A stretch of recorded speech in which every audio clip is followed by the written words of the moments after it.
மாட்டுப் பொங்கல் தமிழ் மக்களின் பெரும்பான்மையாக கொண்டாடப்படும் ஒரு முக்கியமான பண்டிகையாகும். இது இயற்கையையும் விவசாயத்தையும் பண்ணையில் இருக்கும் மாடுகளையும் கௌரவிக்கும் ஒரு விழாவாகும். இந்த நாளில் விவசாயத்திற்கு மிக முக்கிய பங்களிப்பை அளிக்கும் மாடுகளை அழகாக அலங்கரித்து வணங்குவது ஒரு மரபாக இருந்து வருகிறது. மாட்டுப் பொங்கலுக்கு பலரும் மாடை வீட்டு வாசலில் கோலமாக போடுவார்கள்.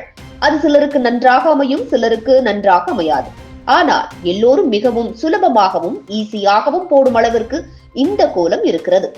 இதை பார்த்து நீங்களும் உங்கள் வாசலில் எல்லோரும் பார்த்து வியக்கும் அளவிற்கு அசத்தலாக கோலம் போடலாம். மாட்டுப் பொங்கலில் மாடுகளை அலங்கரிக்கும் முறைகள். மாடுகளின் கொம்புகளிலும் உடலிலும் இயற்கை நிற பூச்சுக்கள் பூசி அழகாக்கப்படுகிறது. இது மாடுகளின் அழகை மேலும் உயர்த்தும். மாடுகளின் கொம்புகளுக்கு மஞ்சள் குங்குமம் பூசி மலர் சூடுகள் கட்டப்படுகிறது. சிலர் கொம்புகளுக்கு கலர் பேப்பர்கள் அல்லது வெண்கல சட்டிகளை சூட்டுவார்கள்.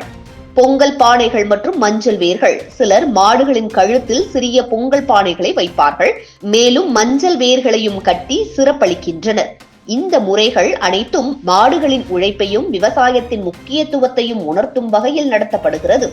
மாடுகளை அழகுபடுத்தி அவற்றுக்கு சிறப்பு மரியாதை வழங்குவது மாட்டுப் பொங்கலின் உண்மையான பொருளாகும்.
இதுபோன்ற முக்கிய நிகழ்வுகள், அரசியல் தகவல்களை ஆழமாக மாறுபட்ட கோணத்திலும் அறிந்து கொள்ள மறக்காமல் பாரத் மெயில் 24 பக்கத்தை பின்பற்றிக் கொள்ளுங்கள். உங்கள் ஒவ்வொரு ஆதரவும் இதுபோன்ற பல நிகழ்வுகளின் பின்னணியை அறிய உதவும்.